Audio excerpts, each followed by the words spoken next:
이때까지 이미 했던 겁니다. 그래서 직접 금융시장은 바로 대표적인 게 화폐시장과 자본시장인데, 자본시장의 대표적인 거는 바로 주식과 채권이죠.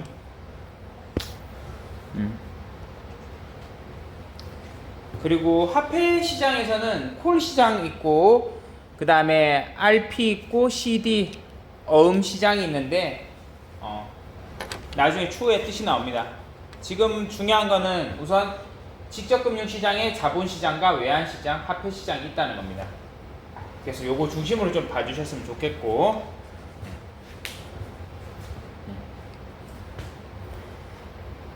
자, 그 다음에 파생상품시장이 있다는 거. 그리고 간접금융시장의 대표적인 거는 바로 은행이 있고, 그 다음에 예대시장은 예금과 대출입니다. 그래서 은행이 일반적으로 하는 거죠. 예금, 대출. 그리고 주식시장에서 주로 신경 쓰는 펀드. 그 다음에 뭐 신탁업. 신탁업이라는 건 자신의 재산을 맡기는 겁니다. 남한테. 그걸 굴려주는 거죠. 뭐 그런 걸 위험해서 하겠어야지 뭐. 우리 진짜 부자들은 여러분, 그러니까 그런 사람들 있잖아. 뭐 손흥민 이런 애들 있잖아. 그런 사람은 자기 자산을 관리할 시간이 없습니다. 이게. 그러니까 대부분 진짜 부자들은 어떻게 보면 약간 신탁 이런 걸 맡기게 합니다. 그 자산을 알아서 굴려주는 거. 그런 것도 있고. 보험시장도 간접금융시장이죠. 자, 그래서 이렇게 돼 있고, 잠시만.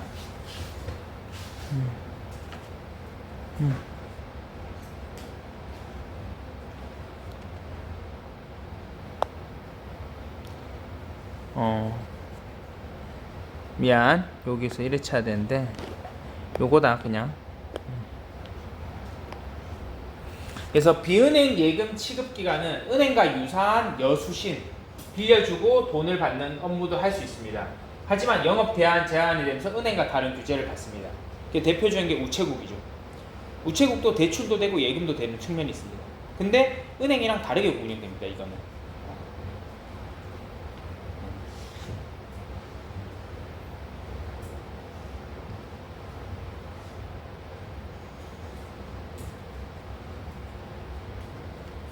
그렇죠. 자, 그래서 여기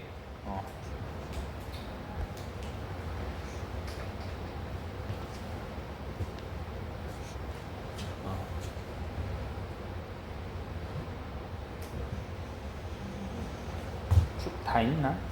은행은 밑줄 쳤지?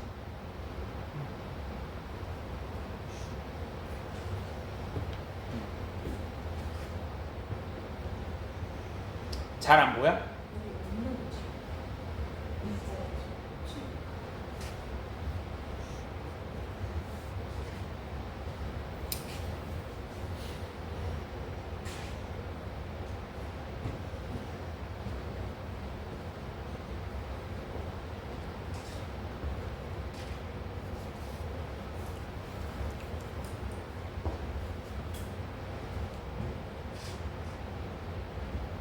쳤나? 자, 설명해 볼게요. 우선 여러분, 은행에는 우리가 일반적으로 아는 은행이 일반은행입니다. 그래서 우리가 흔히 본 KB, 신한, 우리 이러한 은행들이 시중은행이라고 하고요. 시중은행은 전국 단위로 이걸 다 있습니다. 지점들이. 그래서 시중은행이라고 일반적으로 부르고, 그럼 선생님 다 웬만한 게 전국 단위로 있지 뭐 새로운 은행이 뭐가 있겠습니까? 하지만 지방은행이 있습니다. 그래서 선생님은 어렸을 적에 대구에 있어가지고 대구은행을 주로 썼어요. 근데 여기 동두천에 대구은행 있어 없어? 없죠. 그래서 지방은행입니다. 이게 부산간 부산은행 이런 것들이 지방은행이고, 그리고 외국은행도 있습니다, 여러분. 참고로 외국은행 혹시 입사하면 연봉 많이 준대요. 돈 단가 셉니다. 외국은행 국내 지점 이런 것도 있고. 자, 특수은행은 일반 은행들이 하지 못하는 짓을 하는 곳이 바로 특수은행입니다. 대표적으로 산업은행, 우리나라 산업에 전반적으로 돈을 공급해주는 산업은행이고, 근데 산업은행에 가서 여러분은 적금을 할 수 있을까 없을까? 있습니다. 산업은행이 일반인들에게 저축을 받는 게 있더라고, 상품이. 그게 좀 더 안전할 수도 있죠. 그만큼 이자는 덜 줄 수도 있지만. 산업은행이 있고, 수출입, 우리나라 수출기업, 그 다음 IBK 기업은행인데 이건 많이 들어보지 않았어? 네. 왜 이거는 얘들만큼 많을까요? 시중은행만큼. IBK 기업은행 많이 들어봤잖아. 왜 얘는 많을까? 정답입니다. 이게 중소기업입니다. 그러니까 중소기업 그럼 여러분 대부분 이 공장 뭐 세코닉스 막 우리나라 동두천에 치면 그런 기업만 사는데 중소기업은 일반 자영업자도 대부분 중소기업입니다. 그러니까 IBK 기업은행은 많죠. 왜냐하면 우리나라 중소기업들이 많으니 자영업자까지 치면 그렇습니다. 자, 그 다음에 농촌에 가면 주로 많이 뭐가 뭐야? 농협 많죠. 그리고 바닷가에 가면 수협이 많습니다. 그래서 특정 부분에 자금을 공급하기 위해서 이러한 은행들이 있고, 상호저축은행은 일반적으로 서민들에게 저축을 많이 할 수 있게 해주는데 저축 상품의 이자가 좀 더 대신 셉니다. 그래서 그런 특징이 있는 거고, 자, 신협협동기업은 허옥쌤이 여기에 있었는데 어떤 거냐면 너희는 모르겠지만 조합원 대상으로 예금과 대출을 편안하게 해주는 겁니다. 그래서 너희도 나중에 만나게 될 텐데 허옥쌤이라고 우리 학교 쌤이 있거든. 그 선생님이 신협에 근무했는데 그분은 의정부 신협에 근무를 하셨어요. 그럼 어떤 거냐면 의정부 그 동네에 있는 사람들이 하나의 조합을 만들어 신협을 만든 건데 거기 동네에 있는 사람들이 예금을 넣거나 대출을 하는데 편리함을 주는 겁니다. 대신 동두천 뭐 사람이거나 수원 사람이 거기 가면 좀 아무래도 혜택이 좀 더 적겠죠. 그래서 신협은 그런 개념이에요. 조합원을 대상으로 중심으로 하는 겁니다. 조합원은 그냥 간단히만 설명할게. 조합원은 여기 여기 비은행 여기 쭉 할게. 미안, 어지럽지?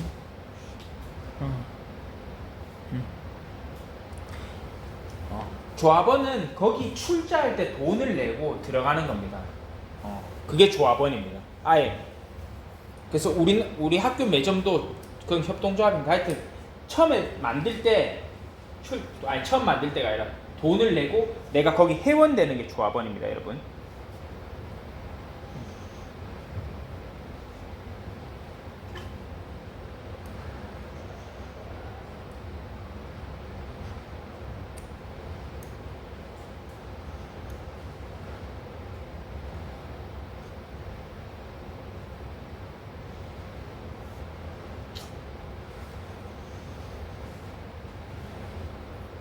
그래서 아까 전에 금융의 정의보다는 오히려 이런 게 시험 내기 좋죠. 이런 게 나옵니다. 다음 중 비은행 예금 취급 기간인 것은, 아니면 뭐 다음 중 비은행 취급 예금 기간이 아닌 것은, 이런 식으로 문제를 내기가 편합니다. 다음 중 금융 투자회사인 것은, 아니면 뭐 어떤 뜻을 적어놓고 다음 보기에서 설명하고 있는 금융 기관은, 이런 식으로. 자, 설명 간단히 해볼게. 비은행은 은행이 아니죠. 하지만 예금을 취급합니다. 대표적으로 우체국 예금 들어있고, 그 다음에 종합금융회사인데 애들이 이걸 잘 이해 못합니다. 종합금융회사 왜 이해를 못하는지 알아? 잘 없거든. 이게 옛날에 많았는데 IMF 터지고 우리 종합금융이랑 한 개만 남아있어가지고 이게 일반 예금이랑 보험 업무 이거 빼고 나머지 웬만한 거 다 하는 거거든. 그래서 이게 잘 없습니다. 그래서 이게 이해가 잘 안 돼요. 그냥 나중에 문제 나오면 일반 예금이랑 보험 업무, 제한 업무를 하는 데는 그러면 뭐야? 종합금융회사 찍으면 됩니다. 알겠죠? 그게 잘 없습니다. 종합금융회사에서 뭔가 모든 걸 다 하는 건 맞는데 이걸 안 한다는 게 약간 이게 포인트입니다. 자, 그 다음에 금융투자회사인데 대표적으로 대부분 증권회사죠. 그래서 여기 증권사, 투자매매중개업자입니다. 그래서 미래에셋증권, 뭐 현대증권 이런 데가 다 이겁니다. 근데 쌤 그냥 증권회사라고 쓰지 뭘 이렇게 어렵게 말을 해요. 이렇게 바꿨으니까. 그래서 뭔가 투자랑 매매를 중개하는 사람. 그래서 조금만 집중해. 자, 증권회사는 대부분 본인 돈으로 투자하는 것도 있지만 대부분 고객님들이 오면 그 투자를 할 수 있게 도와주잖아. 그래서 투자랑 매매를 중개하는 게 증권회사. 그래서 유가증권 발행하는 거, 회사들이 증권 발행하는 것도 도와주고요. 그 다음에 중간에 이거 매매하는 것도 도와주고. 그래 쌤도 어플로 매번 주식 샀다 팔았다 할 수 있잖아. 얘들이 그거 하는 겁니다. 나는 주로 삼성증권 했어. 삼성증권이 여기고. 자, 그 다음에 집합투자업자는 쌤도 이거 뭐냐면 자산운용회사인데 얘들은 자산을 운영하는 펀드야. 얘 펀드 같은 거 많이 운영하는 데가 대부분 여기입니다. 근데 이 펀드는 너희 펀드는 알아? 몰라? 펀드는 어떤 거냐면 사람들이 돈을 모아서 같이 투자하는 게 펀드야. 요 정도 설명하고 나중에 나올 거야. 알겠지?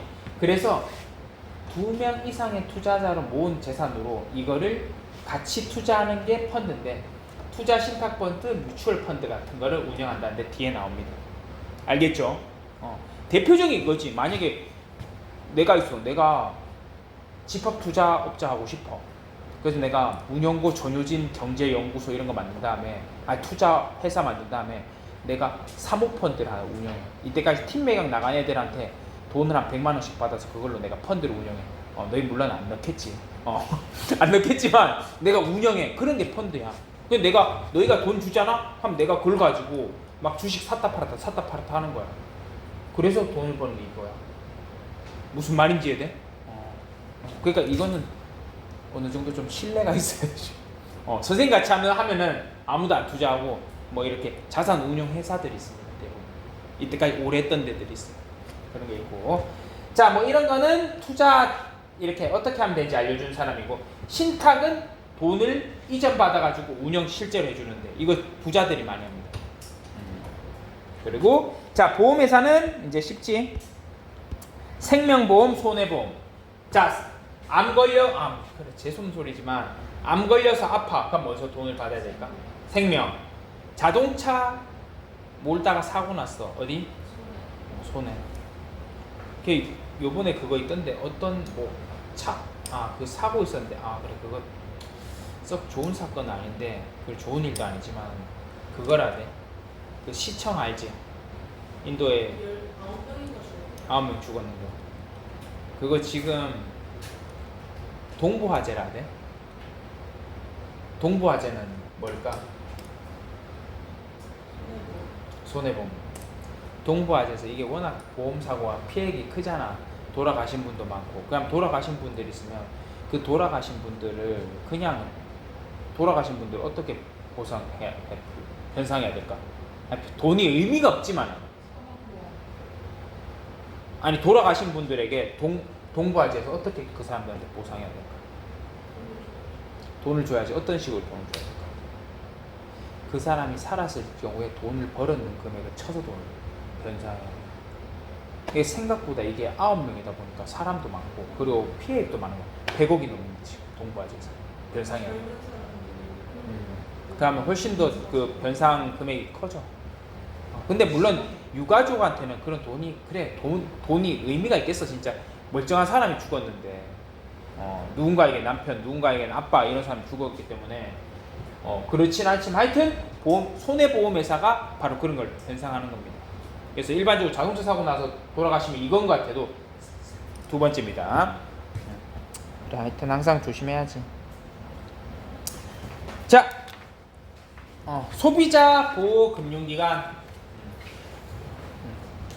아까 전에 첫 타임이 좀 길어가지고 요번에는 20분하고 좀 딱 끊고 10분 쉬고 그런 식으로 할게. 그리고 요번 타임하고 다음 타임 한 번만 하고 딱 끝내자. 알겠지?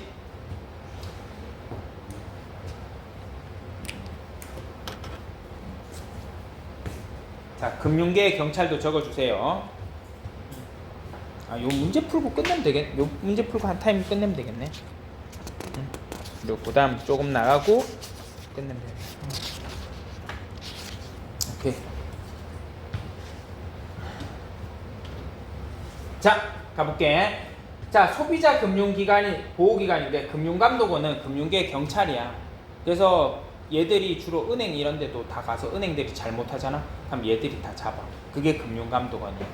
무슨 말인지 이해돼?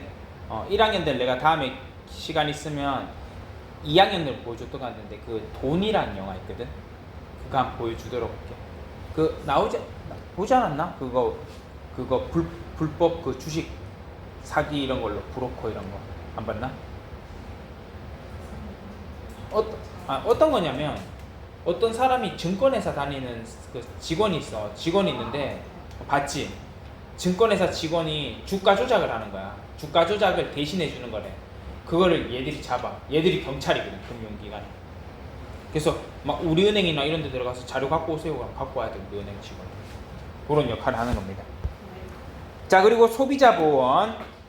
소비자보호원은 일반적인 금융거래뿐만 아니라 일반적인 상거래, 뭐 물건을 사든지 이런 것도 다 보호하는 게 소비자원입니다. 단 뭔가 은행 관련된 걸로 피해를 받거나 이런 경우에는 여기서도 도움을 주는 거죠. 이런 데가 있다는 겁니다. 알겠죠? 자, 그럼 요거 밑에 거 한번 풀어보고 한 3분 줄 테니까 풀어보고 요거 풀이하고 요번 타임 한번 딱 끊고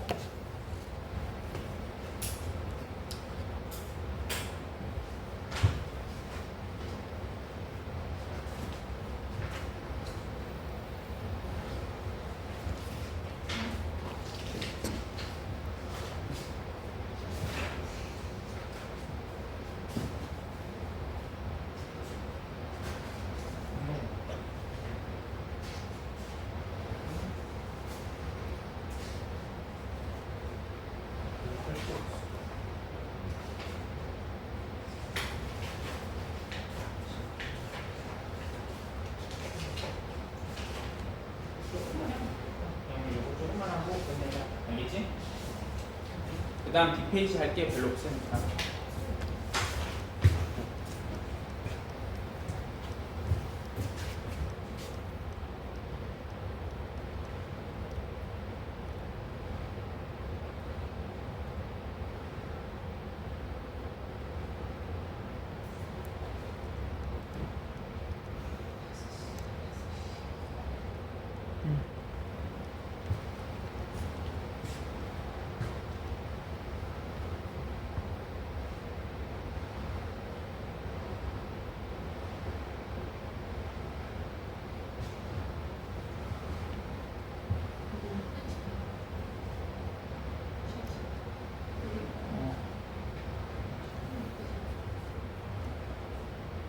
대신 내일은 딱 다시 끝낼게.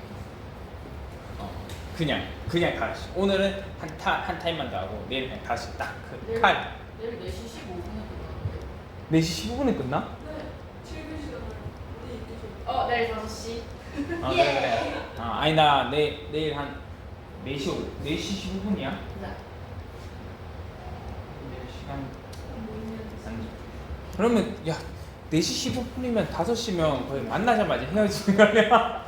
야 그건 그렇고 내일 가면 다시 반에 끝낼게 내일. 주식이 들어가면 을이어야 되잖아요. 대출 들어가면 을이가. 대신 금요일날 내가 강의를 2개 올릴 거야. 올릴 테니까 그건 봐줘. 알겠지? 네. 자, 요거 쉬웠죠? 그래서 보면 간접금융이니까 당연히 은행이고 그 다음에 신용과 상환능력 파악해서 대출을 해주는 거죠. 그렇죠? 그래서 2번이었고 쉬웠습니다. 생활과 금융 보면 이거는 그냥 여러분 밑줄만 치면 됩니다. 자, 일반적인 금융은 예금과 대출이 있고 우리가 은행을 통해서 지로나 자동계좌 이체 서비스를 하죠. 그리고 신용카드나 체크카드 같은 결제수단도 은행을 통해서 합니다. 쌤도 이거 다 쓰네 보다 보니까.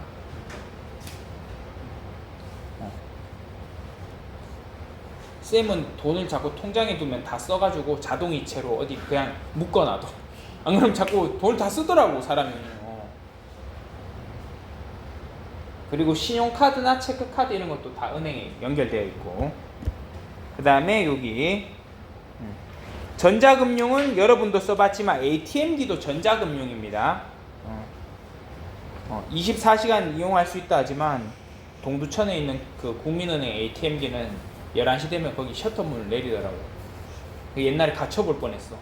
갑자기 막 ATM기 쓰고 있는데 갑자기 그 동두천 지역역에 그 알지? 거기 신시가지 쪽에 막 셔터가 내려가는 거야. 깜짝 놀라서 막 뛰쳐나갔어 막. 거기 갇힌 줄 알고 진짜. 근데 요즘도 그래 모르겠어. 근데 나는 이거 볼 때마다 그때 생각나. 24시간 이용할 수 있다는데 물론 24시간 이용할 수 있는 ATM기들 있지. 근데 거기 셔터가 내려가서 난 무서워 죽는 줄 알았어 지금. 자, 그래서 이런 게 있다는 거고 요거는 읽어보면 될 거고. 자, 인터넷 뱅킹은 인터넷 쓰는 거고 모바일 뱅킹은 폰으로 하는 거고 텔레뱅킹은 전화로 하는 겁니다. 근데 여러분들이 주로 쌤 인터넷이랑 모바일 뱅킹 하지만 텔레뱅킹도 돼요. 네, 됩니다. 은행에 전화하면 은행 직원이 계좌이체 이런 거 도와줄 수 있습니다. 그리고 펀뱅킹은 온라인으로 자동적으로 금융 자동화 시스템 이런 게 있다는 것만 알면 됩니다. 주로 기업에서 이용하는 거죠. 펀뱅킹. 그리고 전자화폐는 인터넷에 돼 있는 화폐들이 주로 전자화폐죠. 이런 것들이 있다는 거 하고 금융 전자 보안 장치. 최근엔 얘들아 이런 게 많이 의미가 없어지긴 했거든. 그래서 그냥 녹색 줄만 쳐 있는 것만 봐요. 그래서 공동인증서, 공인인증서, 그 다음에 금융인증서, 보안카드, 일회용 비밀 생성기, OTP라고 있었고 USB 보안키 이런 게 있었죠.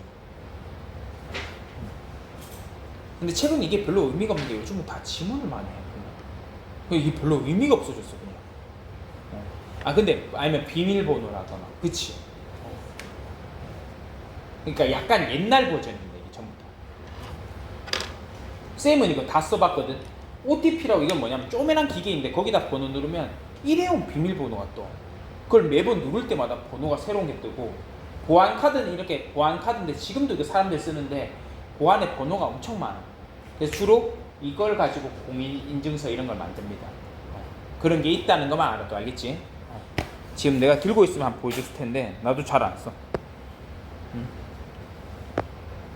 자, 요런 거 은근히 쉬운 문제 때 많이 나오죠. 전자금융 거래 시 주의점 밑줄 치고 여기. 너무 형식적인 말입니다. 비밀번호 잘 관리하고 항상 로그아웃하고 거래 금액 한도 설정하고 바이러스 주의하고 금융 정보 관리하고. 근데 이게 나는 좀 공감이 가는 게, 내가 한번 옛날에 어떤 인터넷 그 호텔 예약 사이트에서 외국 호텔을 예약한 적이 있어. 외국 여행 갔을 때. 근데 거기다 내 카드 정보를 입력했거든. 뭐 할인된다 그러길래 카드 정보를 입력했는데 어느 날 출근하는데 아침에 신한카드로 계속 문자가 오는 거야. 띠띠띠띠띠띠띠 진짜 이래. 띠띠띠띠 하는데 뭔지 알아?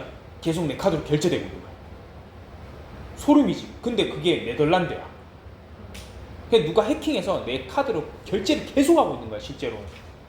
근데 첫 번째 하나는 걔가 할 수 있는 금액은 한도가 있었어. 왜냐면 나는 거래 금액이 100만 원인가 적었거든.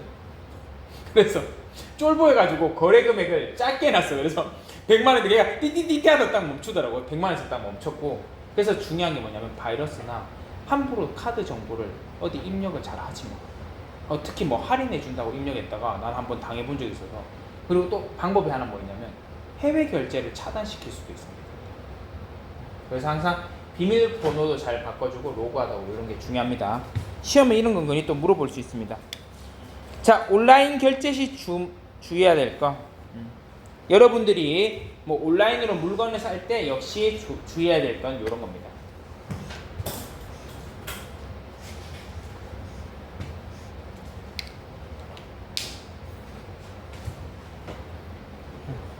그래서 뭐 비밀번호 하고 이런 거 있죠. 자, 여기 한 칸.